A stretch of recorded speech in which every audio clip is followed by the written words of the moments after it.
قرآن یہ لو میری سنت، یہ دکھلائے گی تم کو اب راہ جنت۔ الحمدللہ رب العالمین، الصلاة والسلام علی سید الانبیاء والمرسلین، اما بعد فاعوذ باللہ من الشیطان الرجیم، بسم اللہ الرحمن الرحیم۔ رب اشرح لی صدری ویسر لی امری واحلل عقدۃ من لسانی یفقہوا قولی۔ السلام علیکم ورحمۃ اللہ وبرکاتہ۔ انشاءاللہ آج کی کلاس میں ہم قرآن کریم کی 93ویں سورت یعنی سورہ ضحیٰ کا لفظی و بامحاورہ ترجمہ و تفسیر سیکھیں گے۔ اس سورہ مبارکہ میں کل 11 آیات ہیں اور یہ سورہ مکی سورت ہے۔ آئیے قرآن کریم کی اس سورت کی تلاوت سے کلاس کا آغاز کرتے ہیں۔ بسم اللہ الرحمن الرحیم، والضحیٰ واللیل اذا سجا ما ودعک ربک وما قلا وللآخرة خیر لک من الأولی ولسوف يعطيك ربك فترضى ألم يجدك يتيما فآوى ووجدك ضالا فهدى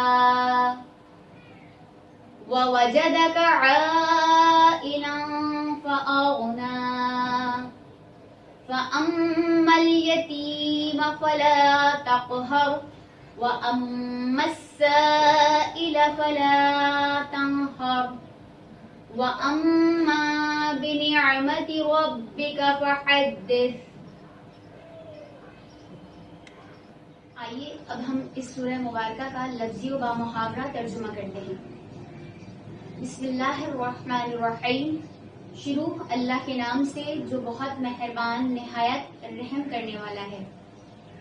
والضحیٰ، قسم چاشت کی، دن چڑھے گی، واللیل اور رات کی، اذا جب، سجا چھا جائے، پردہ ڈالے، والضحیٰ قسم چاشت کی، واللیلی اذا سجا اور رات کی جب وہ پردہ ڈالے، ما نہ، ودعکا چھوڑا آپ کو، ربکا آپ کے رب نے، وما اور نہ، قلا ناراض ہوا وہ،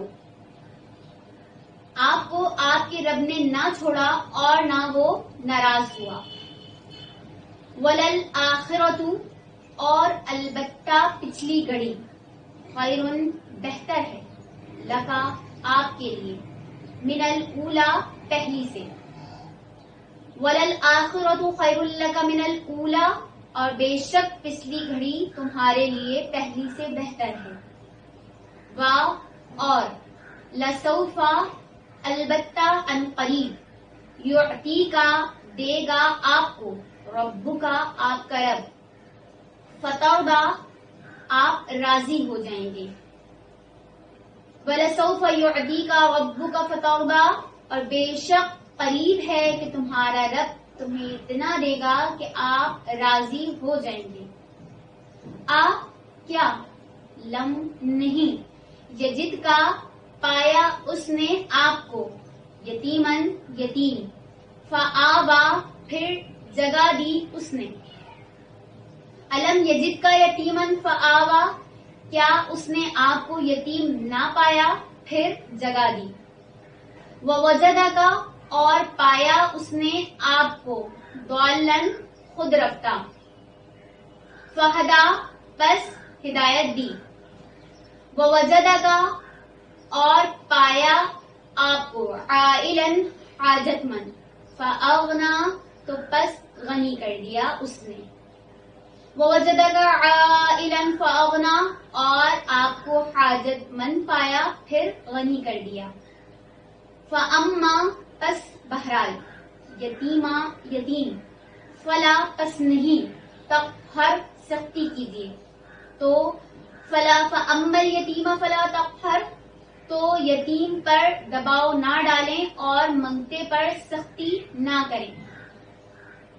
وَأَمَّا اور بہرحال، سائلہ منگتے کو، فلا تنہر اور بہرحال منگتے کو نہ جھڑکیے. وَأَمَّا اور بہرحال، بنعمتی نعمت کو، ربی کا اپنے رب کی، فحدث پس بیان کیجیے. وَأَمَّا بِنِعْمَتِكَ رَبِّكَ فَحَدِّثْ اور اپنے رب کی نعمت کا خوب چرچا کیجیے. اس سورت کا شان نزول کیا ہے؟ آئیے جان لیتے ہیں. اس سورت کا شان نزول یہ ہے کہ آقا کریم صلی اللہ علیہ وسلم سے بعض کافروں نے سوال کیا کہ روح کیا شے ہے، اور اسی طرح کے مزید سوال کیے. تو آپ نے فرمایا کہ کل وحی آئے گی تو بتا دوں گا، اور لفظ انشاءاللہ تعالی زبان سے نہ کہا. 15 روز وحی نہ آئی، تب کافروں نے کہا کہ ان کے خدا نے ان کو چھوڑ دیا اور ان سے روٹھ گیا. تب یہ آیات مبارکہ نازل ہوئی کہ اے حبیب صلی اللہ علیہ وسلم، آپ غمگین نہ ہوں، نہ میں نے آپ کو چھوڑا نہ میں آپ کو چھوڑوں گا، اور آخرت میں بھی شفاعت کا مرتبہ دوں گا، وہاں آپ کو راضی کر لوں گا. سورہ ضحیٰ کی تفسیر کی طرف چلتے ہیں. سورہ ضحیٰ میں لفظ ضحیٰ، اس کا معنی کیا ہے؟ اس کا معنی ہے چاشت کا وقت، یا جب دن نکل آئے، یا جس وقت دھوپ چڑھ جائے. آیت نمبر 2 جس میں ذکر کیا گیا واللیل اذا سجا، اس کا معنی ہے وہ چھا گیا، اس نے آرام کر لیا، یا اس نے قرار حاصل کر لیا. حضرت ابن عباس رضی اللہ تعالی عنہ کی تفسیر میں منقول ہے کہ قسم ہے الضحیٰ یعنی چاشت کی یا سارے دن کی، واللیل یعنی رات کی جبکہ وہ کالی ہو جائے، دنیا میں اندھیرا چھا جائے، یا دن رات دونوں قدرت کی دلیلیں گواہ ہیں. یا والضحیٰ سے مراد آپ صلی اللہ علیہ وسلم کا چہرہ انور جو چڑھتے آفتاب کی طرح چمکتا تھا، اور واللیل سے مراد آپ کی زلف معمبر جبکہ وہ چہرے کے ارد گرد گھیرا ڈالے ہوئے ہو مراد ہے. یعنی اے حبیب پاک صلی اللہ علیہ وسلم، آپ کے رخ روشن کی قسم اور زلف معمبر کی قسم جبکہ وہ آپ صلی اللہ علیہ وسلم کے چہرے کے گرد بکھری ہوئی ہوں. آیت نمبر 3 ما ودعک ربک وما قلی. مشرکین مکہ کا یہ دعویٰ تھا کہ سیدنا محمد صلی اللہ علیہ وسلم کو آپ کے رب نے چھوڑ دیا، اور معاذ اللہ، اللہ آپ سے بیزار ہو گیا. اب ان پر لازم تھا کہ وہ اپنے اس دعوے پر گواہ پیش کرتے، اور جب وہ اپنے اس دعوے پر گواہ پیش نہیں کر سکے تو قاعدے کے مطابق آپ صلی اللہ علیہ وسلم پر لازم تھا کہ آپ ان کے اس دعوے کے انکار پر قسم اٹھاتے. بس قسم آپ پر آتی تھی، لیکن اللہ تعالیٰ نے آپ کی جگہ دن اور رات کی قسم کھا کر فرمایا کہ آپ کے رب نے آپ کو نہ چھوڑا ہے اور نہ وہ آپ سے بیزار ہوا ہے. اور یہ واضح فرما دیا کہ اللہ تعالیٰ کا اور آپ کا معاملہ واحد ہے. آپ کی اطاعت اللہ کی اطاعت ہے، آپ کی رضا اللہ کی رضا ہے، آپ کی بیعت اللہ کی بیعت ہے. اسی طرح جو قسم آپ پر لازم آتی ہے وہ اللہ پر قسم ہے. اسی لیے فرمایا دن کی قسم اور رات کی قسم، آپ کے رب نے آپ کو نہ چھوڑا ہے نہ وہ آپ سے بیزار ہوا ہے. نبی کریم صلی اللہ علیہ وسلم پر جو چند دن وحی نازل نہیں کی گئی تھی، اس کی وجہ یہ تھی کہ ابتدا میں نزول وحی سے سرکار علیہ السلام گھبرا جاتے تھے اور خوف زدہ ہو جاتے تھے. اس لیے اللہ تعالیٰ نے چند دن کے لیے آپ سے سلسلہ نزول وحی کو موقوف کر دیا تاکہ آپ وحی کا انتظار کریں اور آپ کے دل میں اس کا اشتیاق پیدا ہو. حتیٰ کہ جب حضرت جبریل علیہ السلام آپ پر سورہ ضحیٰ لے کر نازل ہوئے تو آپ صلی اللہ علیہ وسلم نے فرمایا تم اب تک کیوں نہیں آئے حتیٰ کہ میں تمہارا مشتاق ہو گیا تھا. حضرت جبریل نے کہا میں آپ سے زیادہ آپ کا مشتاق تھا، کیونکہ آپ اللہ عز و جل کے نزدیک بہت مکرم ہیں، لیکن میں وحی لانے میں اللہ کے حکم کا پابند ہوں اور اس کے حکم پر چلتا ہوں۔ آیت نمبر 4، وَلَلْآخِرَةُ خَيْرٌ لَكَ مِنَ الْأُولَى۔ جب اللہ تعالیٰ نے یہ فرمایا کہ آپ کے رب نے آپ کو نہیں چھوڑا تو نبی کریم صلی اللہ علیہ وسلم کو اس سے عزت اور وجاہت حاصل ہوئی اور آپ کو اس سے خوشی ہوئی، تو اللہ تعالیٰ نے آپ کو یہ بتایا کہ یہ مرتبہ اگرچہ عظیم ہے لیکن اللہ تعالیٰ کے پاس آپ کے لیے آخرت میں اس سے بھی بڑا مرتبہ ہے۔ اس آیت میں اللہ تعالیٰ نے آپ سے یہ وعدہ کیا ہے کہ ہر روز بلکہ ہر ساعت اللہ تعالیٰ آپ کو گزری ہوئی ساعت سے بڑھ کر عزت اور بلندی عطا فرمائے گا۔ آپ یہ گمان نہ کریں کہ میں آپ سے ناراض ہوں، بلکہ میں ہر روز آپ کو پہلے سے زیادہ سعادت اور کرامت عطا فرماؤں گا۔ سوال یہ ہے کہ نبی کریم صلی اللہ علیہ وسلم کے لیے آخرت دنیا سے کس وجہ سے افضل ہوگی اور کس اعتبار سے فضول ترین ہوگی؟ اس کا جواب یہ ہے کہ بہت ساری وجوہات ہیں جو آپ کے لیے آخرت دنیا سے افضل اور اعلیٰ ہونے پر دلیل بنتی ہے۔ آپ کی آخرت کا آپ کی دنیا سے افضل ہونے کی پہلی دلیل یہ ہے کہ آپ کی امت آپ کے لیے بمنزلہ اولاد ہے اور آخرت میں آپ کی امت جنت میں ہوگی اور اولاد پر نعمت دیکھ کر اس کے باپ کو خوشی ہوتی ہے۔ آخرت اور جنت آپ کی مملوک ہیں اور دنیا آپ کی مملوک نہیں ہے، سو مملوک میں رہنا غیر مملوک میں رہنے سے افضل ہے۔ دنیا میں کفار آپ کو تنگ کرتے ہیں اور ستاتے ہیں اور آخرت میں آپ کی امت تمام امتوں پر گواہ ہوگی اور آپ تمام نبیوں اور رسولوں پر گواہ ہوں گے اور اللہ کی ذات آپ پر گواہ ہوگی۔ یہ بہت بڑی عظمت اور فضیلت ہے جو آپ کو آخرت میں حاصل ہوگی۔ دنیا کی حسنات اور لذات آفات اور پریشانیوں سے گھری ہوئی ہے اور قلیل اور فانی بھی ہے، اور آخرت کی نعمتیں پریشانیوں اور افکار سے خالی ہیں اور بہت زیادہ ہیں اور دائمی اور غیر منقطع ہے۔ اس وجہ سے بھی آخرت آپ کے لیے زیادہ فضیلت کا باعث ہے۔ آیت نمبر 5، وَلَسَوْفَ يُعْطِيكَ رَبُّكَ فَتَرْضَىٰ، اور ان قریب آپ کا رب آپ کو اتنا دے گا کہ آپ راضی ہو جائیں گے۔ دنیا میں اللہ تعالیٰ آپ کے ذکر اور شرف کو بلند کرے گا اور آپ کو دشمنوں پر غلبہ اور فتح اور نصرت عطا فرمائے گا اور آپ کا دین اطراف عالم میں پھیل جائے گا اور آخرت میں آپ کو تمام نبیوں پر فضیلت اور برتری عطا فرمائے گا۔ آپ سے پہلے کوئی شفاعت کے لیے لب کشائی نہیں کرے گا۔ حمد کا جھنڈا آپ کے ہاتھ میں ہوگا اور مقام محمود پر آپ ہی فائز ہوں گے۔ آپ سے پہلے کوئی جنت میں داخل نہیں ہو سکے گا، نہ آپ کی امت سے پہلے کوئی امت جنت میں داخل ہو سکے گی۔ حوض کوثر آپ کے حوالے ہوگا اور اس دن آپ کی عزت اور عظمت دیکھنے والی ہوگی۔ مفسرین کرام نے کہا ہے کہ یہ سب سے امید افزا آیت ہے کیونکہ اس میں اللہ تعالیٰ نے آپ سے یہ وعدہ کیا ہے کہ وہ آپ کو اتنا دے گا کہ آپ کو راضی کر دے گا، اور آپ اس بات سے راضی نہیں ہوں گے کہ آپ کی امت دوزخ میں جائے۔ حضرت علی اور حضرت ابن عباس رضی اللہ تعالی عنہم سے روایت ہے کہ اس آیت سے مراد آپ کو آپ کی امت کی شفاعت کا منصب عطا فرمانا ہے۔ جب یہ آیت نازل ہوئی تو آپ صلی اللہ علیہ وسلم نے فرمایا، اگر میرا ایک امتی بھی دوزخ میں ہوا تو میں راضی نہیں ہوں گا۔ آیت نمبر 6، الم یجد کا یتیمن فآوا، کیا ہم نے آپ کو یتیم نہیں پایا پھر ہم نے آپ کو جگہ دی۔ سورہ والضحیٰ میں یتیم کا لفظ ہے۔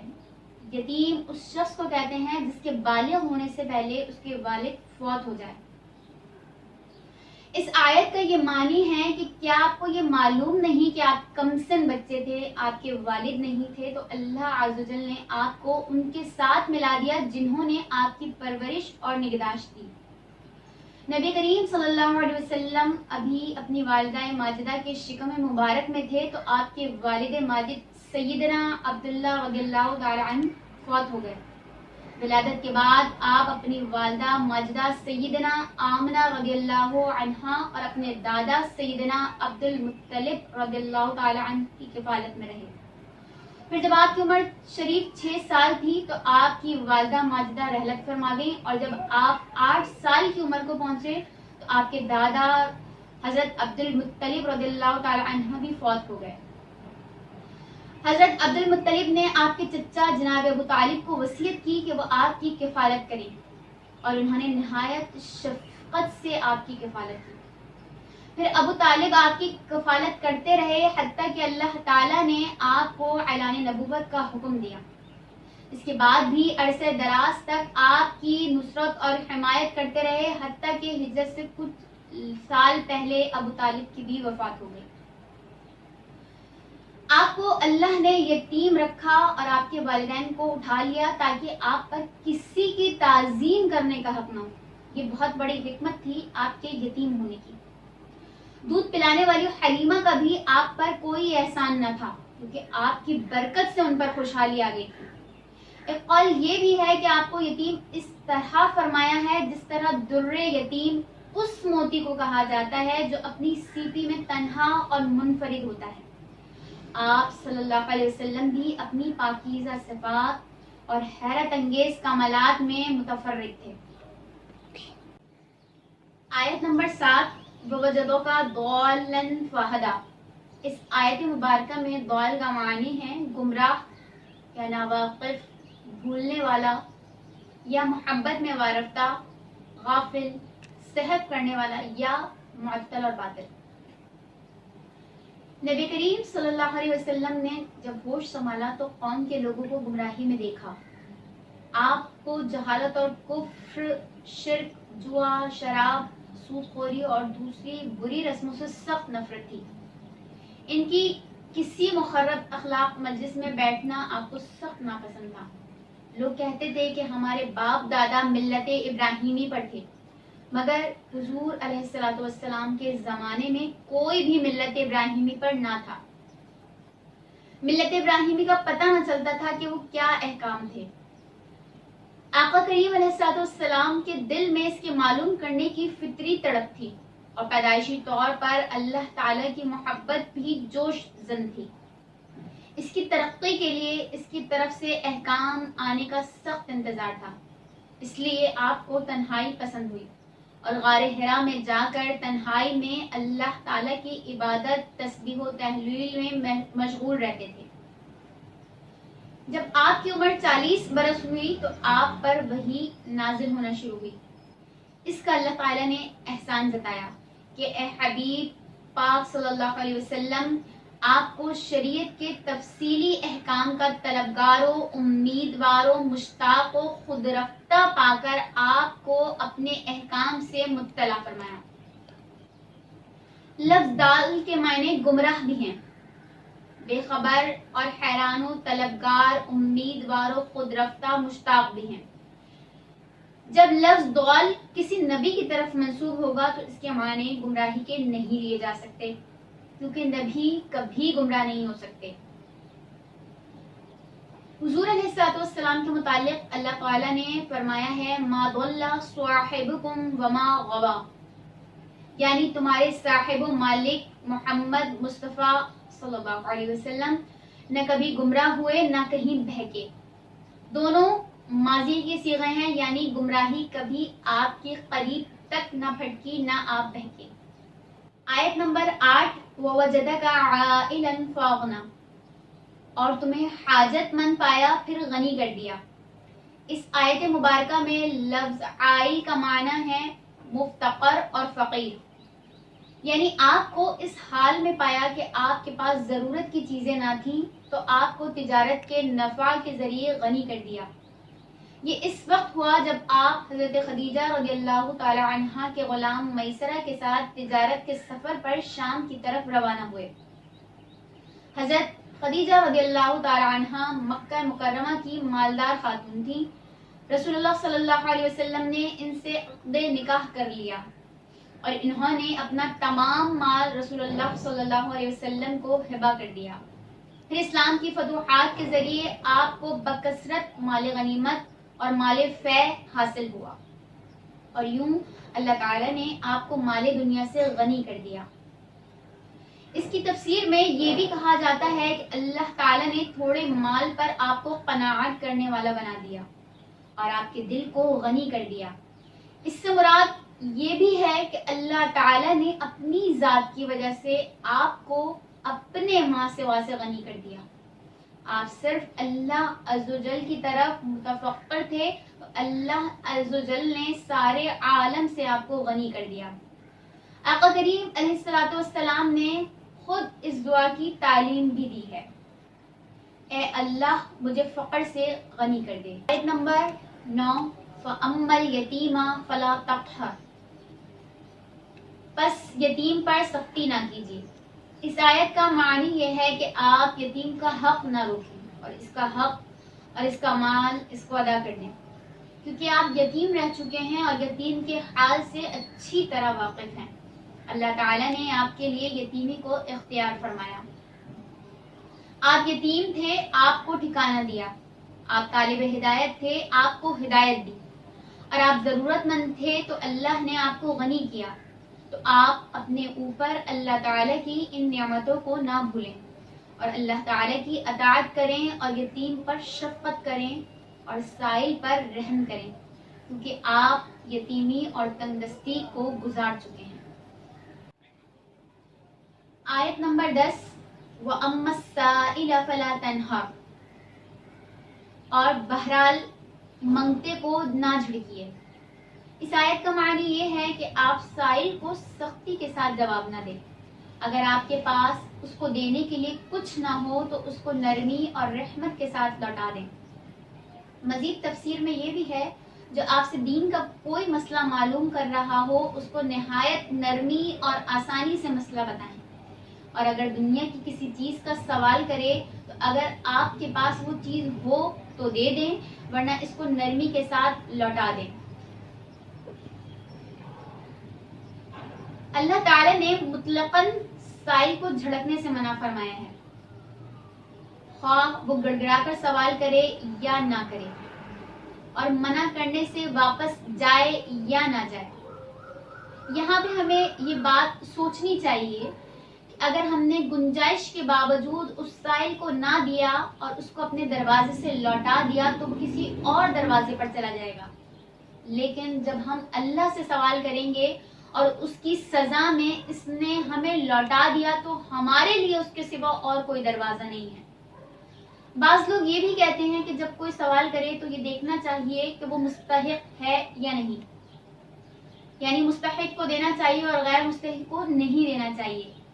لیکن ہم کہتے ہیں کہ جس کو ہم نے غیر مستحق سمجھ کر مسترد کر دیا اور وہ کسی اور دروازے پر جا کر گدا کر لے یا صدا کر لے، لیکن جب ہم اللہ تعالیٰ سے سوال کریں گے اگر اس نے بھی ہمیں اس بنا پر غیر مستحق قرار دے کر رد کر دیا تو ہم اس کے بعد کس دروازے پر جا کر سوال کریں گے۔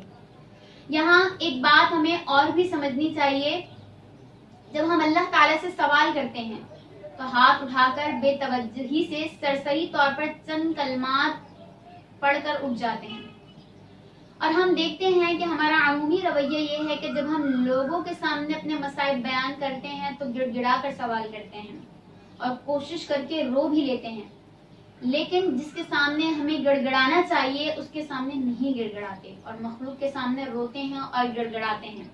جبکہ قرآن کریم ہمیں حکم دیتا ہے کہ ادعوا ربکم تضرعا وخفیۃ، سورہ اعراف آیت نمبر 55، اپنے رب سے گڑ گڑا کر اور چپکے چپکے دعا کیا کرو۔ تو یہاں سے ہمیں یہ مسئلہ سمجھنا چاہیے کہ جب ہم خدا تعالیٰ سے مانگیں تو گڑ گڑا کر مانگیں اور مخلوق سے سوال نہ کریں۔ آیت نمبر 10، وَأَمَّا بِنِعْمَتِ رَبِّكَ فَحَدِّثْ، اور اپنے رب کی نعمت کا خوب خوب چرچا کریں۔ نبی کریم صلی اللہ علیہ وسلم کو کس نعمت کے بیان کرنے کا حکم دیا گیا؟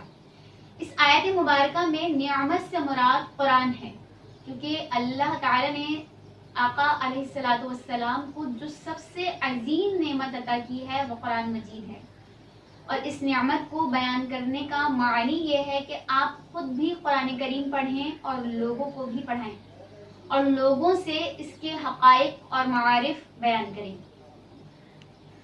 اس آیت مبارکہ میں نعمت سے مراد نبوت بھی ہے، یعنی آپ پر جو آیات نازل ہوئی ہیں ان کا بیان کریں۔ اللہ تعالیٰ کی توفیق سے یتیم اور سائل کے آپ نے حقوق ادا کیے، آپ لوگوں کے سامنے بیان کیجئے تاکہ لوگ آپ کی اقتداء کریں۔ اس آیت مبارکہ سے مقصود یہ بھی ہے کہ دل اللہ تعالیٰ کی یاد میں مستغرق ہو جائے۔ اس صورت میں جن عبادات کا حکم دیا ہے، اس کے بعد یہ حکم دیا کہ دل اور زبان پر اللہ تعالیٰ کی نعمتوں کا ذکر ہو اور انسان بار بار اللہ کی نعمتوں کا ذکر کرتا رہے اور ان کو دہراتا رہے تاکہ وہ کبھی اللہ تعالیٰ کی نعمتوں کو بھول نہ سکے۔ الحمدللہ رب العالمین۔ یہاں سورہ والضحیٰ کی تفسیر مکمل ہوئی۔ اس سورت سے متعلق ایک وظیفہ سماعت فرما لیجیے کہ اگر آپ کی کوئی چیز گم ہو جائے یا پھر کوئی شخص لاپتہ ہو جائے تو آپ اس سورہ مبارکہ کو 313 مرتبہ 3، 5 یا 7 دن تک متواتر پڑھ سکتے ہیں۔ اس سورت کو پڑھنے کی برکت سے انشاءاللہ آپ کی گمشدہ چیز مل جائے گی اور اس لاپتہ شخص کے بارے میں علم ہو جائے گا۔ اس سورہ مبارکہ کی ایک اور فضیلت یہ بھی ہے کہ اگر کسی کو ماؤتھ انفیکشن ہے یعنی منہ میں چھالے ہیں تو وہ اس سورہ مبارکہ کو روزانہ 3، 5، 7 مرتبہ پڑھ کر پانی پر دم کر کے پی لے تو انشاءاللہ اس مرض سے اسے نجات مل جائے گی۔ اگلے پروگرام میں ہم اگلی سورت کے ساتھ حاضر ہوں گے۔ وما علینا الا البلاغ۔